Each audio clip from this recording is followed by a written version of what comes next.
Salam and welcome to another TMV podcast brought to you by The Muslim Vibe. As always, I'm your host Salim Qasim.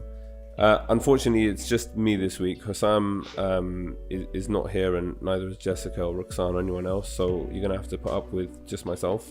But I'm hoping that the guest that we have on today will be able to make up for the lack of other, co-hosts.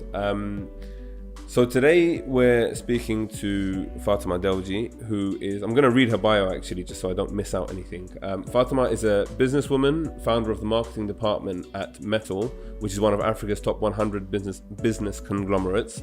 She's a motivational speaker, an avid golfer, a fitness enthusiast, and the author of not one but two books about marketing. The first is entitled Marketing for an African Powerhouse, and the second is on pre-order now, entitled Storyteller.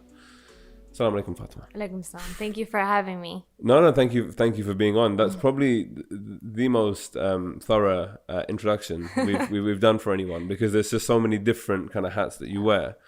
Yeah. I want to start, talking to you about something that you said the other day. So you were at the Hussein Summit in Birmingham, and you were on stage with it was a panel discussion about female empowerment. Yeah. And there were a couple of former MPs, yourself, and one other person on the panel. And you spoke about golf, and how every day you would come home and your dad would make you hit 200 golf balls into a net. Yeah. And he said something along the lines of, you said, "Oh, I'm just a girl." Yeah. And he said, "I don't care." Right. I guess just to jump straight in, how is that kind of attitude from your father and everything that you've gone on to do? Right. Like, what role has that played in your success and the work that you've done? So I'm going to be completely honest. I remember when I was younger. So this started when I was 6 up to well beyond my teenage years, right? And golf is like any sport. If you want to get good, you have to keep practicing, right? So I remember I hated it at the beginning because golf is not something, it's not like a fun sport, you can get into, especially when you're 6 and you're kind of forced to play. 6? Yeah, I was 6 when I held my first. Yeah. And the thing with my dad is that and I want to use the word pushed because I don't mean it with a negative connotation. I mean, I will do that to my kids as well, because I think that when you're at that age, you don't know better. Yeah. Right? That's why you're a child. So at that time, I hated it for quite a few years because it was just basically a lot of practicing. Then I remember on the weekends, torture by sport. Yeah, and then on the weekends, it's like, you're like, thank God it's the weekend, but not really, because then you go to madrasa in the morning and then afternoon. So I would run from madrasa, go straight to the golf course because it was around the corner, play 18 holes. Next day in the morning, you start really early. Again, you play 18 holes. And then afternoon, you have in the evening, I guess, if you're not at the presentation, you're finishing up your homework and that's it, right? But now with hindsight, I realize that the amount of discipline it's taught me, the mental toughness, even just the social skills, because you meet so many kind of characters, right? And I think the most amazing thing is how to be a good loser, right? Because you're not going to always win. And then what's your attitude when you lose? Isn't golf one of those kind of unique sports, though, where you're also always kind of playing against yourself?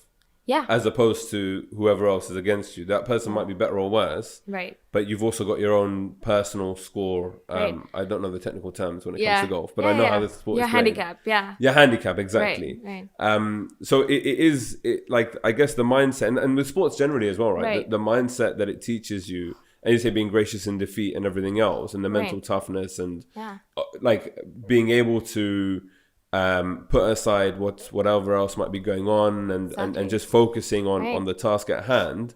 It's quite a unique thing in that respect, right? And I think so this is one of the questions I get asked is how do you you do so many things in a day? How do you make sure that you're fully concentrated? I think that's what's golf has taught me, because when you're on the golf course, you can't afford to think about so many other things. You have to concentrate on the sport and on each and every shot, right?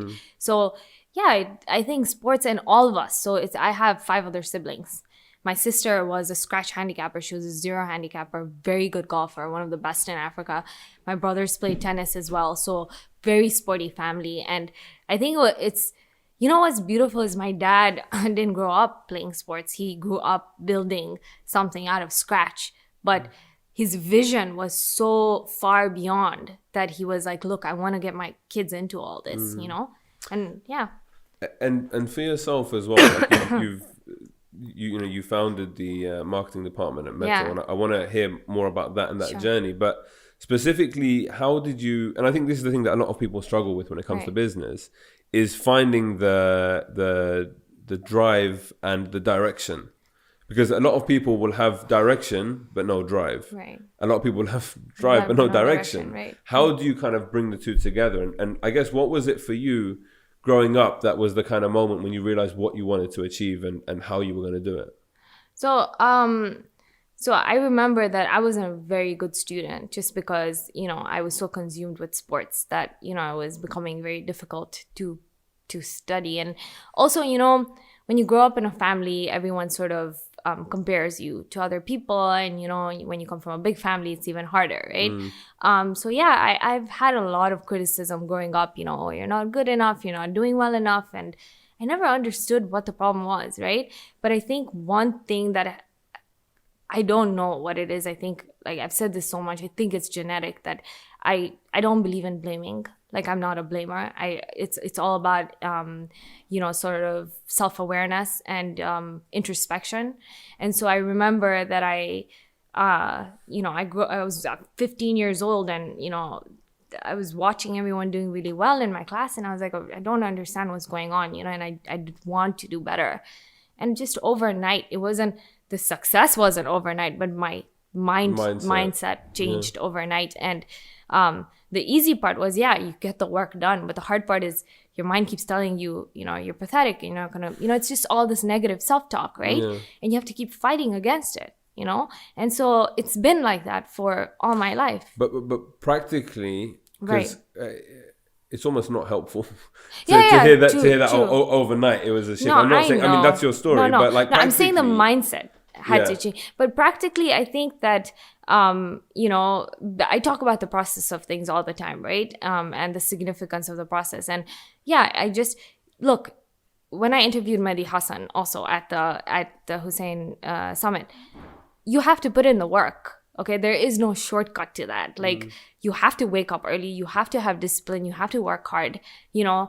Unfortunately, I think now we live in a generation that, you know, you want to get to the top of the mountain, but you don't really want to climb the mountain, right? It's just kind of this phenomenon where easy way out because of, you know, the instant gratification and everything's at your fingertips and you want everything so quickly, right? Yeah. So I would say, and I don't know how helpful this is, but you gotta put in the work, right? And you're not gonna always have a roadmap on how to get things done. But I feel that we're so privileged. We have the internet, we have everything with us right now that we can use as tools to get, you know, ourselves further in life. I think even like whenever we sit down and kind of reflect, and even like with something like the Muslim Vibe, often people will ask us like how we came about, how we did it, whatever. Right. And as you said, the one thing that I've always found is that people are always looking for a shortcut. 100%. People want to know like, oh, there must have been something, and it's like, no, actually we had the idea. Right. We sat down, we did the maths on it, we did all the hard work of putting it together, and then we slogged for years to like build it up, to grow the team and whatever else. And that's the other thing I find, is that often it's not as sexy as people would like it to be. No. And even like we spoke just before we started recording about like motivational speaking and motivation as well. Right. And you said something interesting. Yeah, I said motivation is garbage because first of all, you can't keep relying on people to motivate you. And also, how long does that really last, right? You watch something, you'll take it in, it'll like, you have this like rush of adrenaline or you like get pumped, right? And then it goes back down, right? So that's why whether if it's, you know, with my team or it's me doing seminars, everything has to be actionable, right? Like, I provide actionable steps. Like, okay, here's what a growth mindset looks like. How do you get a growth mindset? What steps do you take to obtain a growth mindset, right? Things like that. So, I believe that everything should be actionable. So you give people the tools and techniques to get to where they want to be. And with regards to your sticking on the topic of kind of mindset, right. You've previously also spoken about the speed at which we move in life, Yeah. and your philosophy is for me quite counterintuitive. Yeah. And I think it was in the TED talk that you gave in Tanzania, in Oyster Bay, Yeah. where you spoke about needing to slow down. Yeah. Despite the fact that you mentioned that your own brain runs at like 100 miles an hour. Yeah. I guess what led you to that? Because again, that's not something, especially as we grow older and as people are kind of starting on their journey. Right. It's always about I need to do a million things at once. Like I need to, I need to get rich. I need to be successful. I need to be happy. I need to everything. And it's so frantic that you almost lose. I believe you can lose your 20s in that.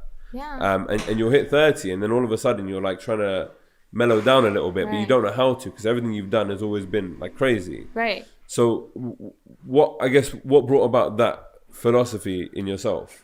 I think it was the pain. I think the pain forced me to slow down, right? Because I've gone through quite, one tragic episode after another, and I think that up to that time it was like you live your life on kind of like, yeah, I found my purpose, I found my passion, but then it's like after that it's like autopilot, right? So I look at like the episodes of pain as like telling me, okay, reflect now, okay, stop, reflect, right? Because it hits you and then kind of forces you to reflect.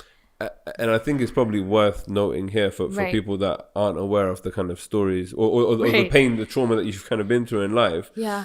The other thing that's quite interesting, I think, is that like looking at your story and even yourself. I mean, like when we met on Saturday, you're very like relaxed and energetic and bubbly and whatever else. Right. But you have experienced quite a lot, I would say, in very few years. Yeah. So you mentioned in the TED talk that you went through a divorce where your husband was having an affair. Yeah. You tragically lost your best friend to cancer. Yeah. And your brother was also kidnapped. Right. And returned safely, alhamdulillah. But like all in the space of like 2 or 3 years. Yeah. I mean, if you can take us through a little bit of the timeline of that and how you develop the mental fortitude to carry on, because one of those traumas in themselves, I think, would be enough to break someone. Yeah. So I'm gonna be completely realistic because I think that's if you want to help anyone, you have to be authentic, right? There were dark times. So I remember that I was married for a good 4 years, and then it was the divorce happened, and it was a very horrible sort of, because it wasn't just a divorce, it was also kind of deception, and it was just like it was a movie. Okay. It was a horrible 2 months of my life, and after that obviously you're finished because you're in a relationship, you're in a marriage for so long, and so I was in a very bad state, and I want people to understand that it's okay, right? It's okay to feel the pain, because we're human beings at the end of the day, right? So I was in a terrible state. I was in the hospital. I genuinely didn't think that I would be okay, because just my whole worldview changed. You see, I believe in the goodness of this world and whatever. And this whole episode sort of just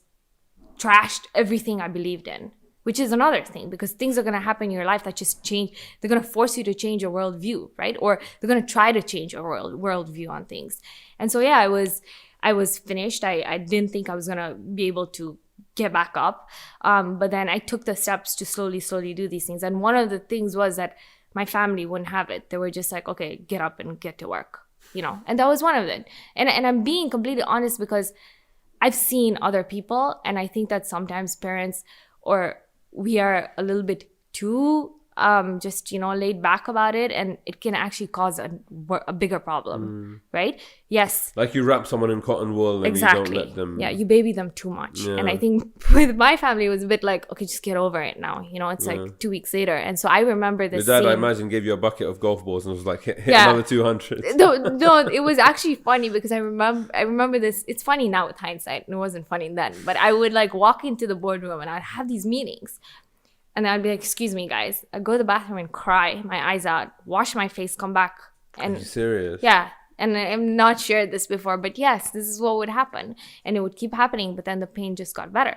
And then, I went for my sabbatical. I went to Lebanon for 2 months because I was like, I just need to go and like rethink everything, just finish writing my first book at that point. And so I went to study Arabic again because I don't want to be idle. So I studied Arabic for 2 months. It was an intensive Arabic program. And then in the evenings, I'd write my book, do my homework, and then during the weekends, I would go off and explore with my best friend, Layla.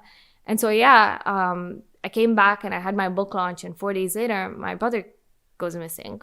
So that was also 9 days of just trauma, like complete trauma, because we don't know where he is. We don't know what is happening. I was most scared for my mom because she had no idea. She had traveled. So I'll give you my take on the whole thing, because obviously from like an outside perspective, I saw this was on like the BBC website and things like that, because your brother's was he at the time involved in politics, or he previously has been? No, he has. He was an ex-MP. He was an ex-MP, and he's a very successful businessman, and obviously Metal, the conglomerate that you guys are both involved with, is one of the largest conglomerates in Africa, right? So I remember seeing on the news a Muslim guy from the same background as myself was at the gym at 5:30 a.m. and was kidnapped. Right. Yeah. And the first thing I thought is like, wow, this guy's at the gym at 5:30. Because again, people have this perception of like successful business people and CEOs. They think, I think, look, I don't blame people, because what's happening now with a lot of family businesses is that, the father works really hard and the kids kind of, just take advantage, right? Model, if I can say. Exactly.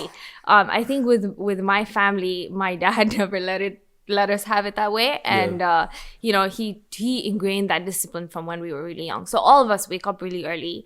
We have an early start. We make every minute counts, kind of thing. And so in order to get, again, something's gotta give. If you want to get so much done in a day, you have to sort of have that sense of discipline. So if you don't mind me asking, just to kind of understand, so did your father was he successful himself in business? Yeah. And he set up the company. How did that all come together? So when he started the company, it was mostly trading. So first he just started by basically traveling he had a couple of trucks, and from traveling from one part of the country to another, selling vegetables, but making like 1,000% profit on them, right? Not bad. Right? Bad profit ratio.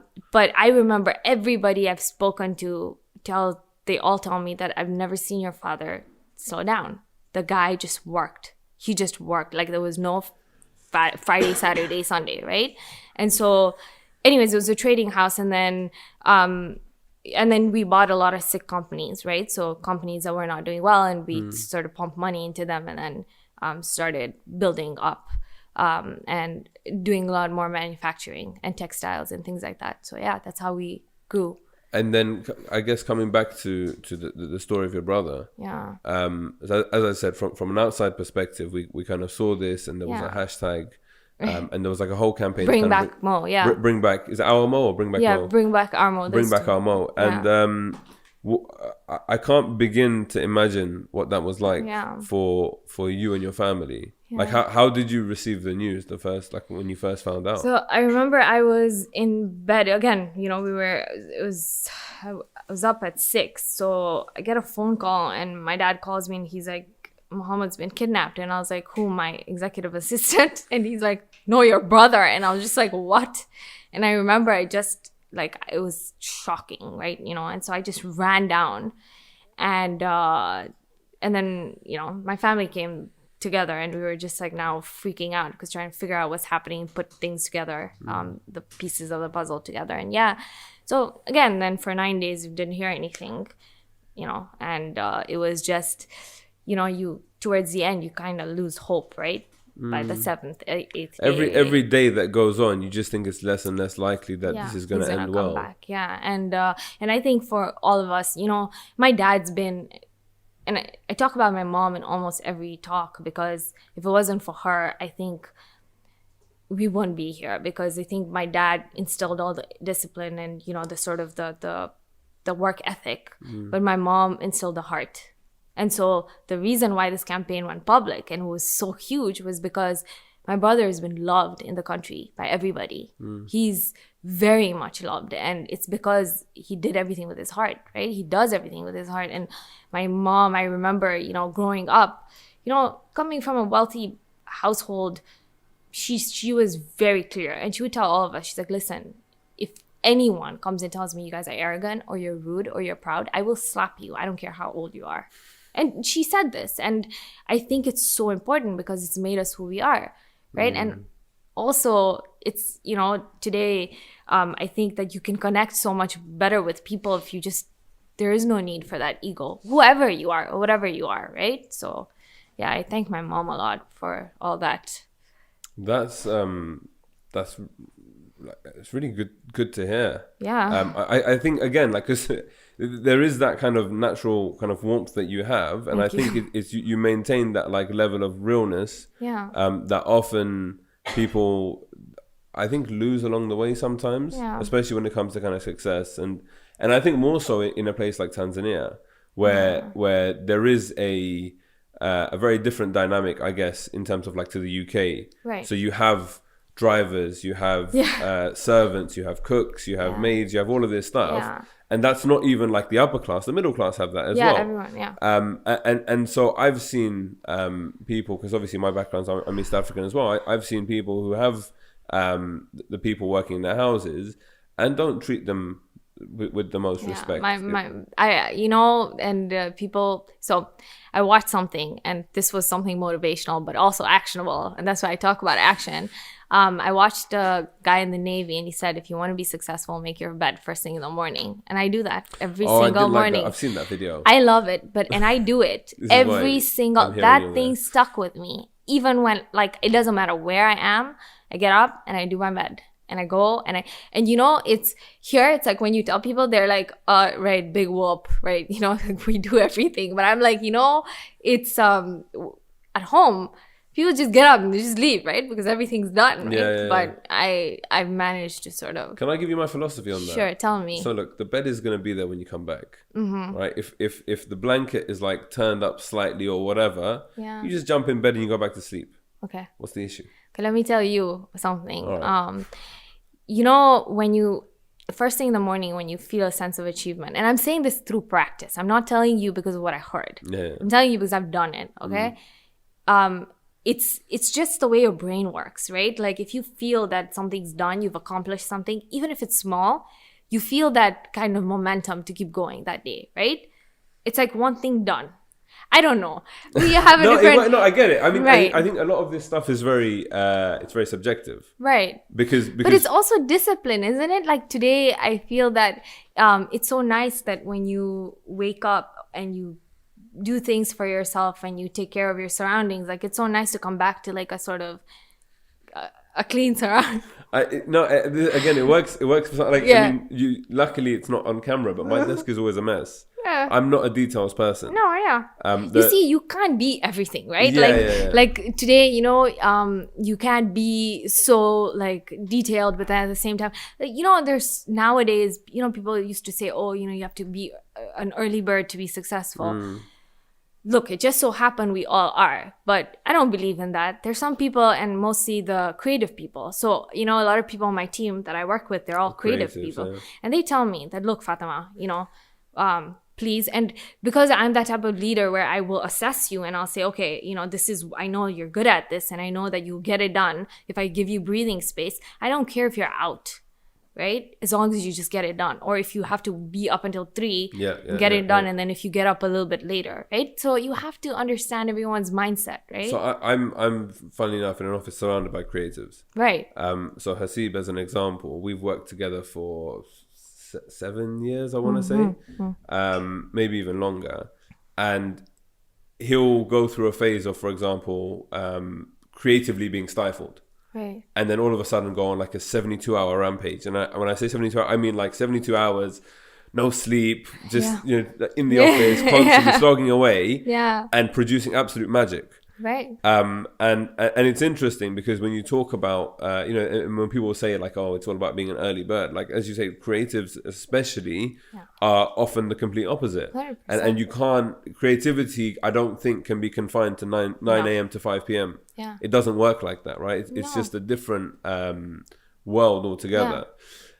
So we've briefly talked about, I guess, the situation with your marriage and your brother, and also then so just in terms of understanding the timeline of things, right? After did your friend pass away after your brother's kidnapping? After my brother, so this was just February last year. Oh, I'm really sorry to hear that. So in 2019. Yeah, and so this is a girl that I met in DC when I went to study at Georgetown, and we were best friends. She was with me in Lebanon, and it was just sort of very sudden and very young, So it was horrible, and I say when you see someone, I think it also makes you a lot more empathetic as a human being because, so another thing that I did is I've interviewed over 50 women in Tanzania, okay, and so different from women from different backgrounds as part of my Educate, Empower, and Inspire platform. And I remember I talked to these women, and some of them have gone through such like challenges in their lives, right? And so you talk to them, you can kind of sympathize at that point. I'll be like, oh man, this is terrible, right? But then I couldn't really empathize. But then when all this happened, I was like, wow, like now I feel your pain, and I remember watching some of the interviews and I was like, oh my gosh, this is, and I'd done one with 3 women, 2 of them who had lost their kids and 1 who was a widow at a very young age on overcoming tragedy. That was in one of the interviews I'd done like maybe 5 years ago, 4 years ago. And I remember rewatching it and then just, thinking, oh my gosh, like I've been through this now and it's like so real. So real. Yeah. And one thing that I want to say is that it's okay to be in pain. Like, I don't want people to think, oh my God, she's up and about. I want you to know you're going to be okay, right? You're going to be okay, but it's okay if you're in pain. It's part of being a human being, right? And I think it humbles you. The pain humbles you. It really teaches you to be like, okay, dude, calm down. You're a human being and things can happen to you too, and so it really, it humbles you. I think the crazy thing about you mentioned, being a human being, right, is that we all go through so much, and like specifically thinking about things like divorce, death, whatever it might be. We talk about them in such a trivial manner, and I think obviously given like time and perspective and healing, you're able to do that. But we sometimes fail to appreciate the intensity of it and the trauma of it as well. Like, some people will go through an experience of death in the family and never recover, be it a loved one, a child, a parent even. Although it's like it's the most human thing ever, death. I know. But it's something that can ultimately alter and change us forever, right? I've seen some of the strongest people crumble when they're in pain, and I genuinely, like I said, I didn't think I was gonna make it. I did not think I was gonna be here, let alone anywhere. And then I guess one of the key kind of driving messages for yourself again now is looking at turning your pain into your purpose. Yeah. That's something that you've said before a couple of times. Yeah. What does that mean? So I think that you see one of the things that kept me going is that it wasn't the marketing. It was just because I had a purpose that was a little bigger than me. And alhamdulillah, again, I figured all this out when I was very young, to sort of not be so self-centered. And, you have to care about other people, whether, it's making connections in terms of, with my brand and people, or it was creating a platform to help other people. I knew that I owed it to other people to get up in the morning. And I know people are like, oh, but that's, too selfless. And, when you're in pain, you're so consumed. But it's also selfish, because imagine you going out and helping other people gives you value, doesn't it? Right? It gives you a sense of value. And so in my head, it happened very slowly, getting back up, right? It was like getting back up and then get crashed again. Then it's almost like the second time and the third time, the pain's intense. It's horrible, but you know how to deal with it better. I don't know if that makes sense. Like, almost what to do to like. So my problem is that theoretically it makes sense. Yeah. But you don't know until you've lived it, right? Yeah. And it's something that you don't wish on anyone, like, obviously, right? So it's as I said, it's remarkable, and like when I listen to the TED Talk, and I recommend people listening to this to listen to the TED Talk that you did, because you kind of, you can see the pain. And you were very open, and you were very kind of willing to share that with the audience. And it was the first time, I want to say this because, it was the first time that I spoke about these things open to the public, because, I usually, it's always about someone else. It's always about, okay, my story, but it's always the fun stories and the, oh, how did I get here stories, right? And I thought, look, if I want to be truly authentic, and people, they look at you and I said this, like, they look at the titles, right? And I've had this, oh, but you've been given all this, but, and I don't blame them. I genuinely don't, because, you would assume, right? But I think that for the first time, this is humanizing, like, this is just making a connection with another human being and saying that, look, this is what happened to me. It was horrible. You guys didn't see it because I was up there giving speeches and speaking to my team, and I was all happy, like I said, in the boardroom. It's all about strength and power at that point, not vulnerability. Yeah. And that's the thing where I think we've both been lucky enough to be able to sit down with dozens and dozens of people and interview them. Yeah. And when you hear people's stories, like, you number one, form a connection with them as an individual, but also, like, you realize that every single human being is so complex and kind of has so much about them that it becomes very difficult to just brush anyone aside, because everyone's got a story, everyone's got a struggle. Even like when it comes to the workplace, where if you know that someone is not performing or they're distracted or whatever, it's then this is where it becomes like, okay, when is it your problem as a human being and when is it your problem as a boss? Because if it's about them fixing up, you can just have a go at them and be like, listen, pay more attention to your job. But if you kind of start to understand that maybe he's having issues at home or financial or whatever it might be, it becomes very difficult then, because as a empathetic human being, you have to kind of engage in that way, right? With regards to your experience in kind of positions of leadership in a company, again, there's an interesting, quite a funny story you told about Harvard interns. Coming, if you don't mind just sharing that with us again. So basically I had a bunch of Harvard University MBA students come in, and they're smart kids, so I was on email with them because they were coming to intern with me, and so and very nice. And then they walk into the boardroom and they were like, where is she? And I was like, hey, like, it's me. And so I think, first of all, wearing hijab, I look much younger, and it's just like the package doesn't fit like the sort of title or the work, right? And mind you, they all had to read my book before, so they were probably, I don't know, they didn't, I think in their head it was like a completely different phenomenon. But again, I think boardroom environment, you expect like a 40 to 50-year-old woman in like a power suit. I think that's the stereotype that people have in their heads.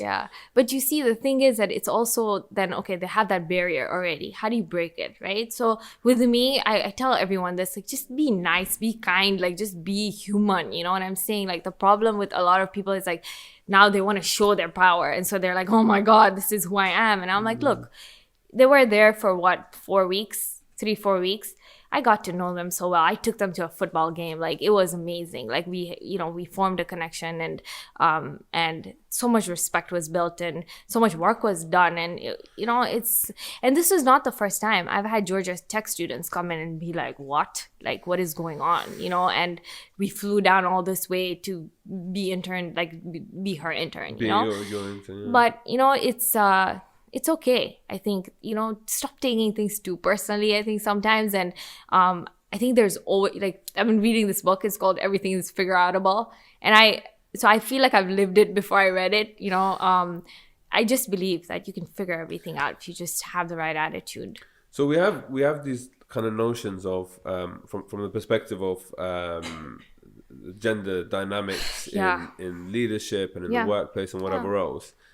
I know there's definitely a problem with like a gender pay gap in the UK. Yeah. And it's a complete blind spot of mine with regards to Tanzania and Africa generally. Yeah. But what's the dynamics like there? In terms of, are there many females in leadership positions? What's the perception? Like, what's it like from a sexist perspective?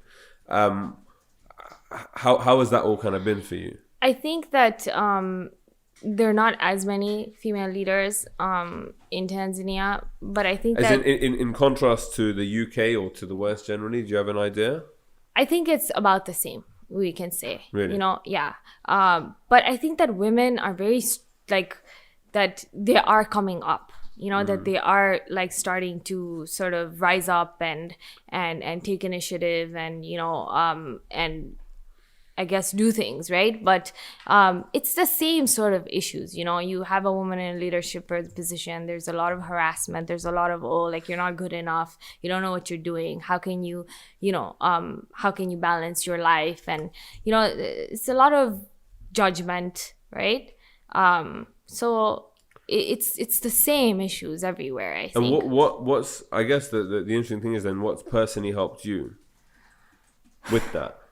Look, on the one hand, I think that it's a blessing that I was given this opportunity, right? Yeah. And I can't take that away, that I was blessed with that.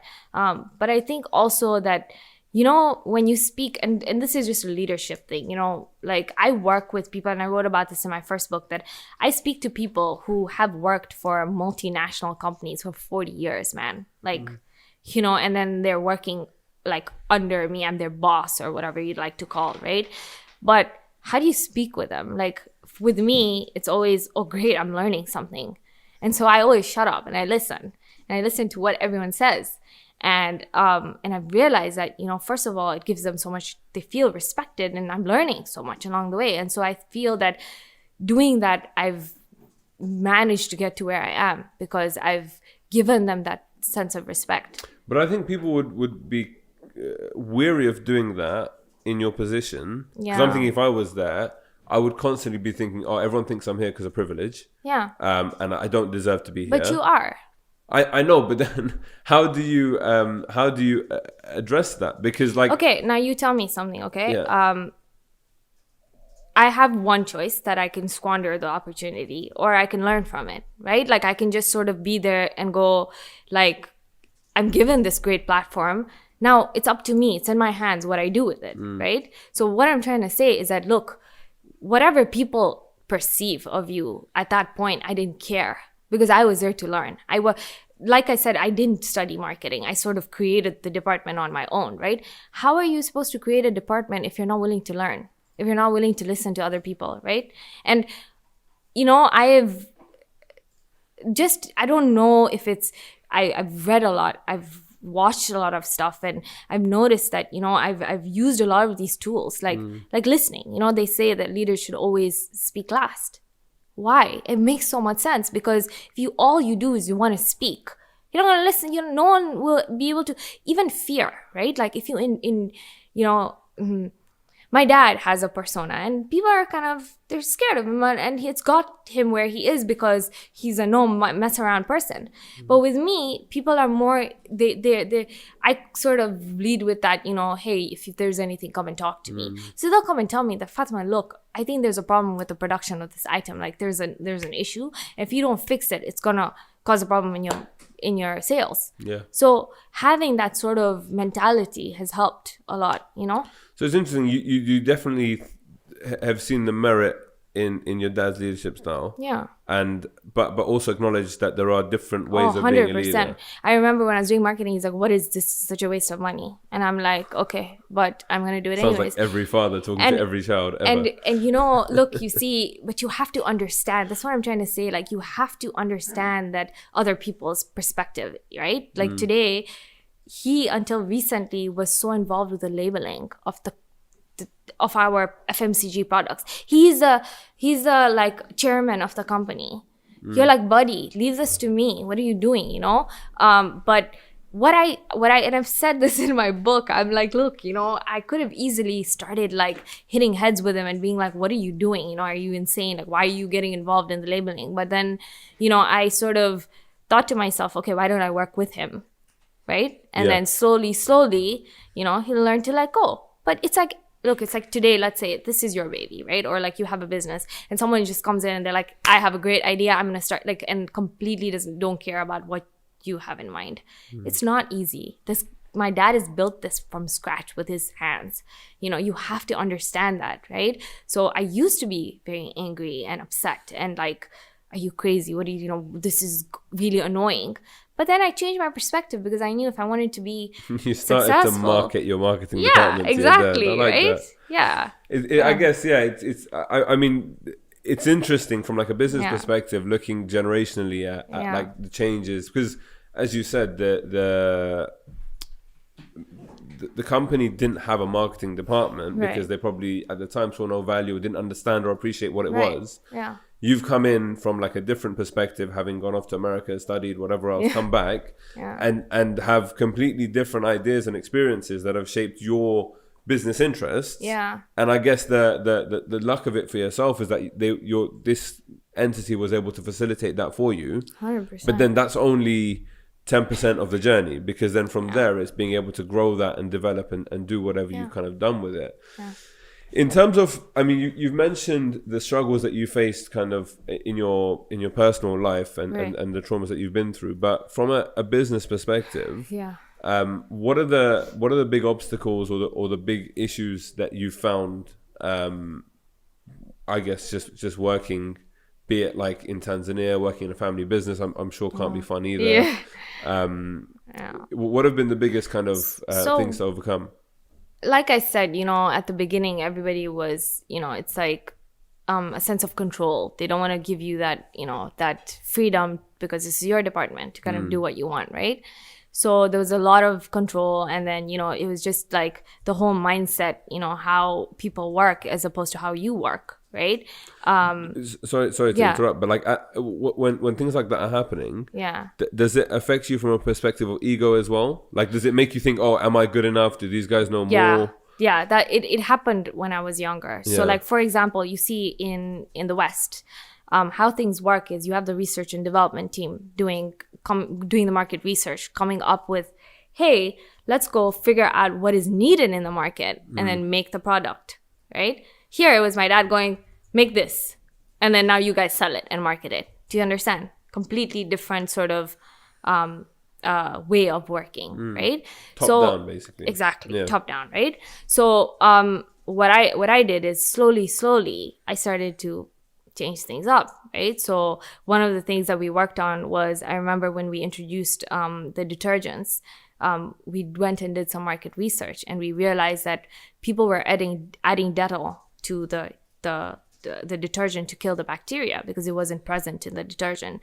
So I was like, I went to my dad and like, you know, the finance people. I was like, hey, you know, this is a good idea. You know, why don't we just have a detergent that has the antibacterial in it? And they were like, yeah, we'll look into it. Good idea. Fine. You know, so you can't, like I said, nothing happens overnight, right? It's there's always that struggle. You're going to hit heads. You're going to hit heads with everybody. Dude, there's 28,000 employees in the company, which like I work with all the unit heads. So you're looking at 150 people that I work with closely, right? I mean, you're not gonna, it's never an easy ride, but it's also just how you speak to people, right? This is marketing, right? Yeah, how you connect with them, I guess.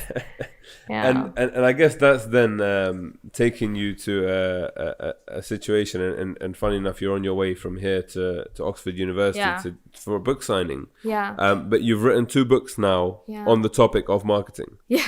I mean, you have. We've spoken a few times now, and we always end up on like some random niche marketing conversation, because obviously that's my background as well. Yeah. But you have like a real energy and passion for it, which I think is amazing. Yeah. And it's even taken you to the level of writing books. Yeah. And also now I do a lot of consulting, basically. So like a lot of, it started off as like, people be like, hey, like, you know, I have a great startup idea. Like, do you do consulting? And I was like, huh?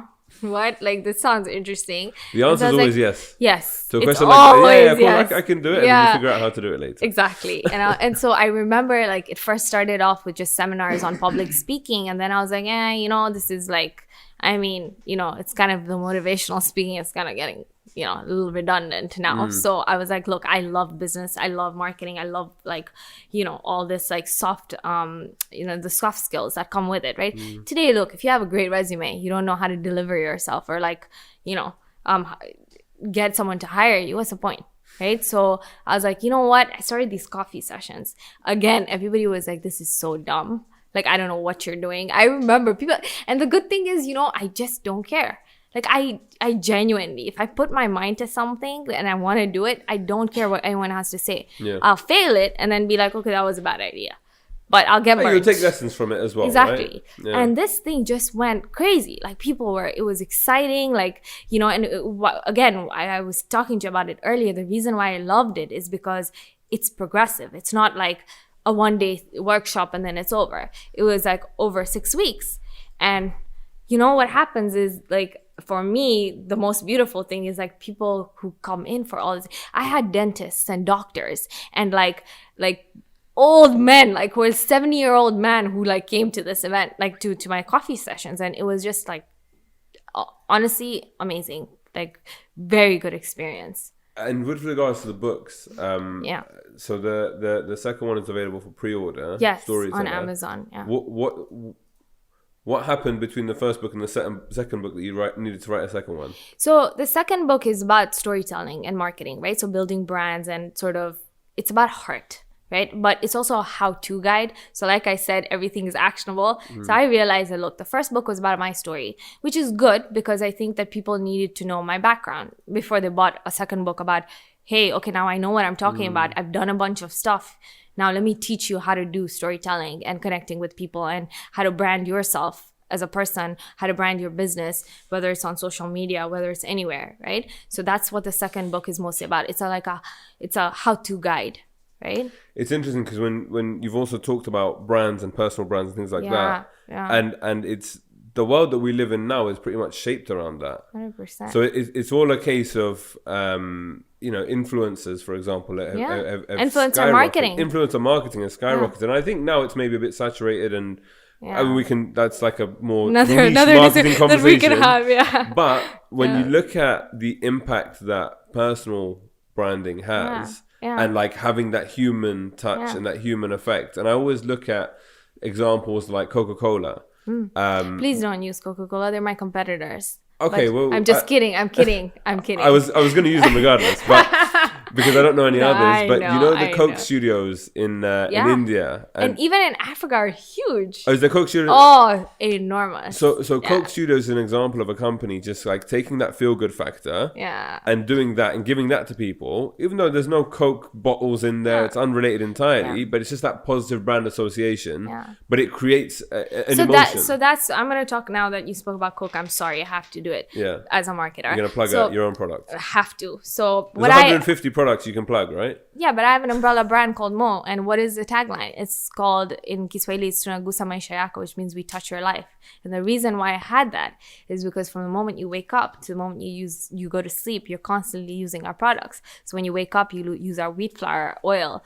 Then in the afternoon, if you're thirsty, whatever, you use our, our soap, and then our water, our soda, then, you use our Bajaj to get to places, right? Our bikes. And then you wear our kitenge. So like detergent, right? So throughout the day, from the moment you wake up to the moment you go to sleep, we're in your life every single, that wasn't there, right? But about what you're saying, it's fundamental, right? Because what I want, my vision for the company is that if someone looks at just Mo on a billboard, it's like the McDonald's sign, you know?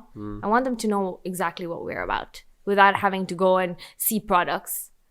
So that was one of the things that was happening before. Like when we would do branding, it was just like, I didn't understand. Like we would just like have truck branding. Like it's a huge thing there. And you just paste our products on the brand. And then I'm like, I don't get it. Why would anybody think that's even aesthetically pleasing on the one hand, or like have any emotion? So I'm like, look, guys, like, what would you want to see? Like, what do other people do? Learn from it. So then we started taking more like photo shoots of like people and families using the product, you know, and putting things like that up, because that's what it's all about, right? And we also do a lot of influencer marketing. It's huge in Tanzania. Really? Yeah. So we have someone who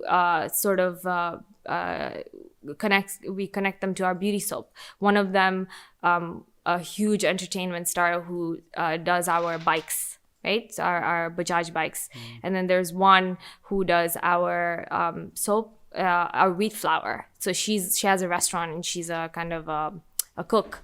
And now we're working with another comedian who's going to be doing our sodas and water. Yeah. I mean, you're also definitely very fortunate to be in a position to work with a company at such scale, because it just gives you the opportunity, I guess, to do so much, right? Yeah, and I tell people this, that look, you know, I'm lucky because I had the opportunity to fail at the beginning. I did, because also I think it's worth appreciating. There's a huge safety net. There is you, right? No, and that's why, look, again, it's all about being authentic. I'm not going to come and lie to you and be like, right? But yes, there was failure there, but at the same time, I think that you know, I took calculated risks, right? Like I didn't do dumb stuff. Like there was all the budgets where I'm a finance major, so like there were budgets in place. Like, you know, everything was there, right? Like when I went and I went to management and I was like, hey guys, this is the budget I need for marketing. There was a whole like idea behind it. It wasn't just like, hey, you know, this is give me this money and I'll figure it out, right? So. No, it's really cool. I think it's remarkable, I guess. What's the word I want to use? Multi-layeredness, if that's a word. Just in case, we'll run with it. Yeah, just in case of like the diversity of what you do, the titles, as you say, that people know you by. Yeah. But then kind of underneath that, there's quite a lot in terms of you understanding and appreciating the privilege that you've had, and then also being able to utilize that and have, as you say, have the humility in times when working with people to listen and learn and appreciate that, because I think it would be very easy to come in and say, no, I'm the boss's daughter, I'm gonna do what I want. And I'll tell you one thing, people watch you, your own team, people watch what you do. And so if you want to be a leader, you got to be a good leader. You can't just like come in, have a bad attitude, be pissed off, come in late, leave early. Yeah. These are, you see, because they saw, like today, people on my team, they're like, Fatema, like, how did you finish both the books? Like, how do you do this? They come and ask me, and I'm like, well, when I go home, like, this is what I do, right? Like, that's my creativity time, right? Because I'm at home. I don't want to do it at work. Like, I don't like to be in that environment. I like to be either at home or somewhere outside when I'm writing, right? So, people watch you, and I think you have to be very, and this is one advice that I have, and I'm sorry, I have to plug this in as well, just for parents, right? Because I think that, one, lead by example, you know, don't be a hypocrite, you know, and be like, oh, you can do this, but then you're doing something else. And two, this whole idea of, you know, I don't know if my dad knew what he was doing, but this bias sort of thing.